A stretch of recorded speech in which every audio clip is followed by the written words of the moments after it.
আসসালামু আলাইকুম সম্মানিত চাকরি প্রত্যাশী বন্ধুরা, কেমন আছেন? আশা করি ভালো আছেন। আমিও আপনাদের দোয়ায় ভালো আছি। বন্ধুরা, বাংলাদেশ কৃষি বিশ্ববিদ্যালয় ময়মনসিংহ থেকে একটি নিয়োগ বিজ্ঞপ্তি প্রকাশিত হয়েছে। এখানে আপনারা বাংলাদেশের সকল জেলার স্থায়ী নাগরিকগণ, নারী ও পুরুষ, যোগ্যতা অনুযায়ী সবাই এখানে আবেদন করতে পারবেন। আবেদন শুরু কবে এবং শেষ কবে, কীভাবে আবেদন করতে হবে, সব কিছু আমি এই ভিডিওতে আলোচনা করব। তো বন্ধুরা, আপনি যদি আমার চ্যানেলে নতুন হয়ে থাকেন তাহলে আমার চ্যানেলটি সাবস্ক্রাইব করে দিন এবং ভিডিওটি কন্টিনিউ করুন। তো বন্ধুরা, এবারে দেখে নেওয়া যাক কী কী পদে লোক নিয়োগ করা হবে।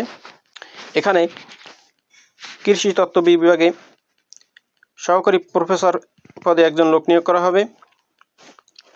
এরপর আছে মৃত্তিকা বিজ্ঞান বিভাগ, এখানে সহকারী প্রফেসর পদে একজন লোক নিয়োগ করা হবে। এরপর আছে 3 নম্বরে কৃষি সম্প্রসারণ শিক্ষা বিভাগ, এখানে সহকারী প্রফেসর পদে একজন লোক নিয়োগ করা হবে। এরপর 4 নম্বরে প্রাণ রসায়ন ও অনুপ্রাণ বিজ্ঞান বিভাগ, এখানে সহকারী প্রফেসর পদে একজন লোক নিয়োগ করা হবে। এরপর আছে 5 নম্বরে অ্যানিম্যাল ব্রিডিং অ্যান্ড জেনেটিক্স বিভাগ, এখানে একজন সহকারী প্রফেসর পদে লোক নিয়োগ করা হবে। এরপর 6 নম্বর আছে interdisciplinary institute of food security IIFS, এখানে সহকারী প্রফেসর পদে একজন লোক নিয়োগ করা হবে কৃষি রসায়ন ও ফলিত রসায়নে।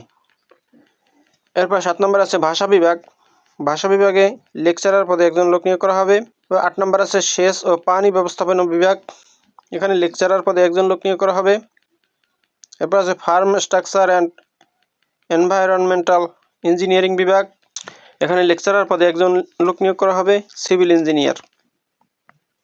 এবার 10 নম্বর আছে ফুড টেকনোলজি অ্যান্ড গ্রামীণ শিল্প বিভাগ, এখানে লেকচারার পদে একজন লোক নিয়োগ করা হবে কেমিক্যাল ইঞ্জিনিয়ার। এরপর আছে কম্পিউটার সায়েন্স অ্যান্ড ম্যাথমেটিক্স বিভাগ, এখানে 4 জন লোক নিয়োগ করা হবে। CSE বিভাগে 3 জন এবং ম্যাথমেটিক্সে 1 জন। উপর উল্লিখিত পদসমূহে নিয়োগের ক্ষেত্রে শিক্ষাগত যোগ্যতা ও অভিজ্ঞতার নীতিমালা সংগ্রহ করত নির্ধারিত নমুনা ফর্মে দরখাস্ত দাখিল করতে হবে। ব্যক্তিগতভাবে উপস্থিত হয় অথবা নির্দিষ্ট পরিমাণ ডাক টিকিট এবং প্রার্থীদের ডাক ঠিকানা সম্বলিত খাম প্রেরণপূর্বক রেজিস্ট্রার অফিস হতে দরখাস্তের নমুনা ফর্ম ও বর্ণিত নীতিমালা সংগ্রহ করা যাবে। দরখাস্তের সাথে ট্রেজারার বাংলাদেশ কৃষি বিশ্ববিদ্যালয় ময়মনসিংহের অনুকূলে যে কোনো শিডিউল বাণিজ্যিক ব্যাংক থেকে ইস্যুকৃত 200 টাকা মূল্যমানের পে অর্ডার বা ব্যাংক ড্রাফট অফেরতযোগ্য অবশ্যই দরখাস্তের সাথে সংযোজন করতে হবে। প্রার্থীকে পূর্ণাঙ্গ মোট 7 সেট দরখাস্ত দাখিল করতে হবে।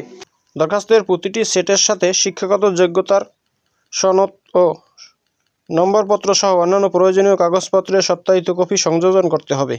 প্রার্থীদের ইংরেজি ভাষায় দক্ষতা সম্পন্ন এবং কম্পিউটার লিটারেসিতে অভিজ্ঞতা সম্পন্ন হতে হবে। দরখাস্ত দাখিলের শেষ তারিখে লেকচারার পদের জন্য আবেদনকারী প্রার্থীর সর্বোচ্চ বয়সসীমা 32 বছর এবং সহকারী প্রফেসর পদের জন্য আবেদনকারী প্রার্থীর বয়স সর্বোচ্চ 40 বছরের মধ্যে হতে হবে। প্রার্থীগণকে অবশ্যই যথাযথ কর্তৃপক্ষের মাধ্যমে আবেদন করতে হবে। লেকচারার নিয়োগের ক্ষেত্রে প্রার্থীদের মেধাভিত্তিক অবস্থান উত্তীর্ণ গ্র্যাজুয়েটদের মধ্যে শীর্ষ 7% ভেতরে থাকতে হবে। অত্র বিশ্ববিদ্যালয় ব্যতীত অন্য কোনো বিশ্ববিদ্যালয় হতে ডিগ্রি অর্জনকারী প্রার্থীদেরকে সংশ্লিষ্ট বিশ্ববিদ্যালয়ের স্নাতক পর্যায়ের চূড়ান্ত পরীক্ষায় তার মেধাস্থান সম্পর্কে শতকরা হারে প্রদর্শিত উক্ত বিশ্ববিদ্যালয়ের কর্তৃপক্ষের নিকট হতে প্রত্যয়নপত্র আবেদনপত্রের সাথে অবশ্যই দাখিল করতে হবে, অন্যথায় আবেদনপত্র বাতিল বলে গণ্য হবে। 6 নং ক্রমিকে বর্ণিত পদের জন্য 1/8/2019 তারিখের দৈনিক যুগান্তর পত্রিকায় প্রকাশিত বিজ্ঞপ্তি মোতাবেক আবেদনকারীকে পুনরায় আবেদন করার প্রয়োজন নেই। আগামী 20/2/2025 তারিখের মধ্যে দরখাস্ত অফিস চলাকালীন সময়ে অবশ্যই নিম্ন স্বাক্ষরকারীর অফিসে পৌঁছাতে হবে। বিলম্বে প্রাপ্ত অসম্পূর্ণ বা ত্রুটিপূর্ণ দরখাস্ত সরাসরি বাতিল বলে গণ্য হবে। আপনারা আবেদনপত্র পাঠাবেন বরাবর রেজিস্ট্রার ভারপ্রাপ্ত বাংলাদেশ কৃষি বিশ্ববিদ্যালয় ময়মনসিংহ এই ঠিকানায় আবেদন করবেন। আর আবেদনকারীকে অবশ্যই বাংলাদেশের স্থায়ী নাগরিক হতে হবে। তো বন্ধুরা, এই হলো বাংলাদেশ কৃষি বিশ্ববিদ্যালয় ময়মনসিংহ থেকে প্রকাশিত নিয়োগ বিজ্ঞপ্তির বিস্তারিত। বন্ধুরা, ভিডিওটি যদি ভালো লাগে তাহলে আমার চ্যানেলটি সাবস্ক্রাইব করুন এবং ভিডিওটি শেয়ার দিয়ে দিন। আবার কথা হবে অন্য কোনো ভিডিওতে। সে পর্যন্ত শুভকামনা রইল। আল্লাহ হাফেজ। আসসালামু আলাইকুম।